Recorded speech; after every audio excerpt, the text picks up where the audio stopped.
ప్రేక్షకులకు నమస్కారం.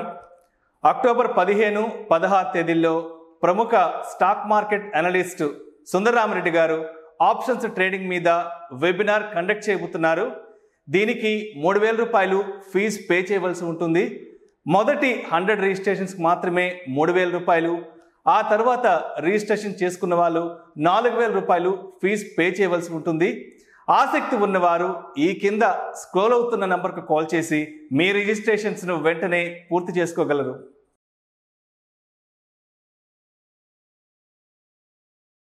సార్, ఈరోజు మనం ప్రజెంట్ సిచ్యువేషన్ యూకేలో తీసుకుందాం.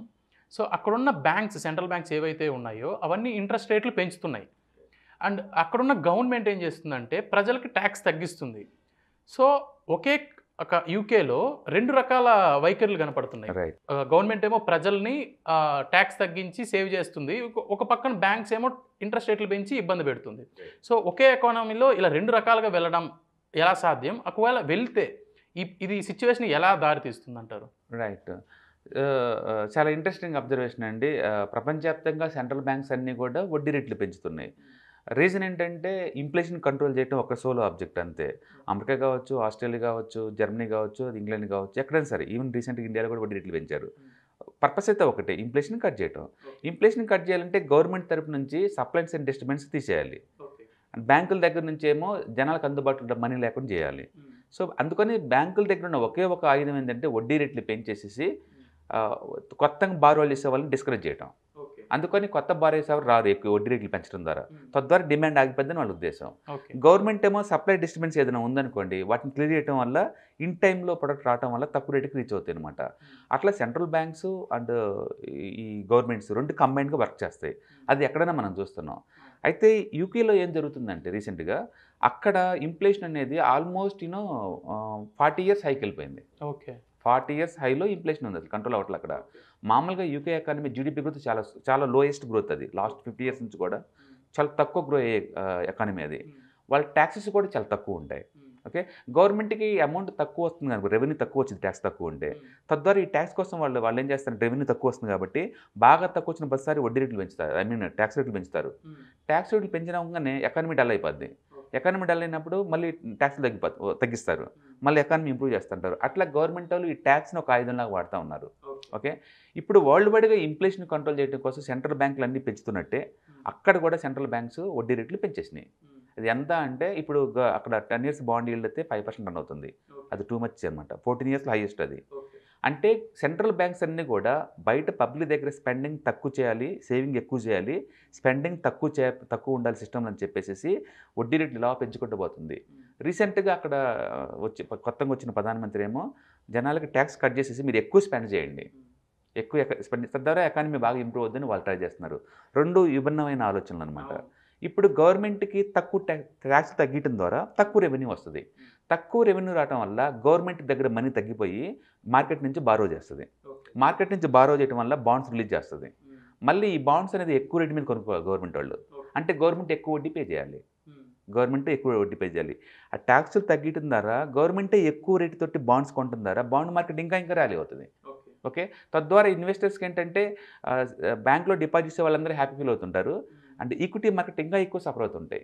సో అది ఇలాంటి సిచ్యువేషన్ మనం వేరే చోట చూడలేము. మామూలుగా అయితే ఏంటంటే జనాలకు అందుబాటులో ఉండకూడదని చెప్పేసి ఎప్పుడైతే ఎకానమీ టైట్ చేద్దాం అనుకుంటున్నారో గవర్నమెంట్ వాళ్ళు ట్యాక్స్లు పెంచుతారు, ఆర్బీఐలో వడ్డీ రేట్లు పెంచుతారు, మొత్తానికి డిమాండ్ తగ్గిస్తారు. ఎక్సెస్ డిమాండ్ ఎక్కడైతే తగ్గిందో అక్కడ ప్రైస్ కంట్రోల్లోకి వచ్చేస్తూ ఉంటాయి అనమాట. ఇక్కడ ఈక్వల్ అట్టే కాదు, పొలిటికల్ లీడర్స్ ఒక వ్యూ తీసుకున్నారు, అంటే ఎక్కువ స్పెండ్ చేయండి, ట్యాక్స్లు తగ్గిస్తూనే ఉంటున్నారు. సెంట్రల్ బ్యాంక్స్ ఏమో ఎక్కువ స్పెండ్ చేయొద్దు, సేవ్ చేయండి, ఎక్కువ వడ్డీ ఇస్తున్నాం అంటారు. 2 విభిన్నమైన పందాలు అనుసరిస్తున్నాయండి.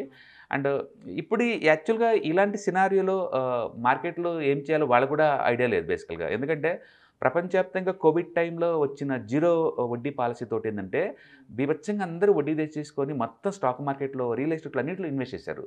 దాంతో ఒక్కసారిగా మొత్తం ఎసెట్స్ క్లాస్ రేట్లు పెరిగిపోయినాయి. దాన్ని ఎలా తగ్గించాలని గవర్నమెంట్ ఇప్పుడు తలబెట్టుకుంటుంది. దాంతో పొలిటికల్ లీడర్లు ఒకలా థింక్ చేస్తున్నారు, సెంట్రల్ గవర్నమెంట్లు అన్నీ ఇంకోలా థింక్ చేస్తున్నారు. ఊహించండి, బాండ్ మార్కెట్ జస్ట్ 6 మంత్స్లో ఆల్మోస్ట్ 50 to 100% పెరిగిందండి వరల్డ్ వైడ్గా బాండ్ రేట్స్. అండ్ 1 ఇయర్లో 300% పెరిగినాయి bond yields. Just world wide కాదు, అది ఎక్కడైనా జరుగుతూనే ఉంది. ఇండియాలో కొంచెం స్టేబుల్గా ఉంది. అమెరికాలో కానీ చూస్తే జస్ట్ 6 మంత్స్ బ్యాక్ వరకు కూడా వడ్డీ రేట్లు 1% నుంచి 2% మధ్య ఉండేది. ఇప్పుడు 4% రీచ్ అయినాయండి. 4% అంటే కొత్తగా బారో చేసే వాళ్ళందరికీ 4%. 6 మంత్స్ క్రితం బారో చేసిన వాళ్ళకి 2% వడ్డీ అనమాట. అట్లా వరల్డ్ వైడ్గా ఆ బాండ్ ర్యాలీస్ ఉంది. ఎప్పుడైతే బాండ్ బాగా ర్యాలీ అయిందో ఆటోమేటిక్ ఈక్విటీ మార్కెట్ చాలా స్ట్రెస్ గురవుద్ది. ఎందుకంటే బారోయింగ్ చేసిన వాళ్ళందరికీ కూడా వడ్డీ ఎక్కువ రేట్ పే చేయాలి వాళ్ళకి. అందులో వాళ్ళు తీసుకున్న అమౌంట్ మెచ్యూరిటీ లెవెల్కి వచ్చిందనుకోండి, మొత్తం కూడా వాళ్ళకి ఒకేసారి పే చేయాల్సి ఉంటుంది ఎక్కువ రేట్ల మీద. తద్వారా మార్జిన్స్ ప్రెజర్ పెరిగి రిజల్ట్స్ బాగా బ్యాడ్గా వస్తుంటాయి అనమాట. అది మార్కెట్కి ముందే తెలుసు కాబట్టి అదంతా డిస్కౌంట్ చేసుకుంటే మార్కెట్లన్నీ కరెక్షన్ అవుతుంది. పర్టికులర్ గత 2 వీక్స్ నుంచి వరల్డ్ మార్కెట్స్ మొత్తం టూ మచ్ వాలటిలిటీ ఉంది, just because of the global bonds rally వల్ల అనమాట. ఇప్పుడు యూకేలో గవర్నమెంట్ ఏమో స్పెండింగ్ చేయండి అని చెప్పేసి ట్యాక్స్లు కట్ చేసుకుంటూ వస్తున్నారు. అంటే సెంట్రల్ బ్యాంక్స్ ఏమో వడ్డీ రేట్లు పెంచుకుంటూ ఎక్కువ మనీ సేవ్ చేయమంటుంది. ఇప్పుడు చివరికి గవర్నమెంట్ వాళ్ళే ఎక్కువ రేట్ పెట్టేసి మనీ బారో చేయాల్సి వచ్చింది మార్కెట్ నుంచి. ఓకే, ఇప్పుడు ఏంటంటే ఆల్రెడీ ఇటలీ అండ్ అక్కడ గ్రీస్ ఇవన్నీ కూడా 5% ఉన్నాయి అక్కడ. ఇప్పుడు వాళ్ళతో పోటీ పడుతుంది, డబ్బంతా అటు నుంచి ఇటు వస్తుంది. ఇప్పుడు అటు నుంచి ఇటు రావడం వల్ల ఈ ఇటలీ అండ్ గ్రీస్ ఇలాంటి పూర్ ఎకానమీ వాళ్ళు ఇంకా వడ్డీ రేట్లు పెంచాల్సి వస్తుంది. లేకపోతే మనీ అంత స్ట్రాంగ్ ఎకానమీకి మూవ్ అవుద్ది కదా. అట్లా ప్రపంచంతో ఒక యుద్ధం నడుస్తుంది, వడ్డీ రేట్లు యుద్ధం నడుస్తుంది అనమాట. లాస్ట్కి అది ఎంతకంత ఇండియా కూడా ఎఫెక్ట్ అవుతుంది. ఇండియాలో ఆల్రెడీ ఆర్బీఐ పెంచుకుంటూ పోతూనే ఉన్నారు అనుకోండి, బట్ ఏదో ఒక లిమిట్ ఉంటుంది కదా వీటికి కూడా. సో అందుకని వడ్డీ రేట్లను జాగ్రత్తగా అబ్జర్వ్ చేయాల్సి ఉంటుంది. బట్ యూకేలో మాత్రం సమ్ పెక్యులర్ రీజన్ జరుగుతుందండి. మరి పొలిటీషియన్ ఒపీనియన్ డిఫరెంట్గా ఉంది. ఎక్కువ స్పెండ్ చేయండి, ట్యాక్స్లు తగ్గించామని ఎంకరేజ్ చేస్తున్నారు. బ్యాంక్స్ ఏమో స్పెండ్ చేయమాకండి, సేవ్ చేసుకోండి, ఎక్కువ వడ్డీ ఇస్తామంటున్నారు. రెండు విభిన్న పందా. ఇటు లుక్లకినో ఒక కారుకి 2 డ్రైవర్ లాగా ఉన్నారు. ఎకానమీ ఎట్లు ముందు పద్దో చూడాలి మనం. సో చూశారు కదా యూకేలో ఎలాంటి విభిన్నమైన పరిస్థితి ఉందో. సో వడ్డీ రేట్లు గమనిస్తూ ఉండండి. ఇండియాలోనే కాదు ప్రపంచవ్యాప్తంగా వడ్డీ రేట్స్ మీద చాలా ఇష్యూస్ జరుగుతున్నాయి. సో మీకు మంచి ఇన్ఫర్మేషన్ ఇచ్చామనుకుంటున్నాం. నెక్స్ట్ వీడియోతో మళ్ళీ కలుద్దాం. Thank you.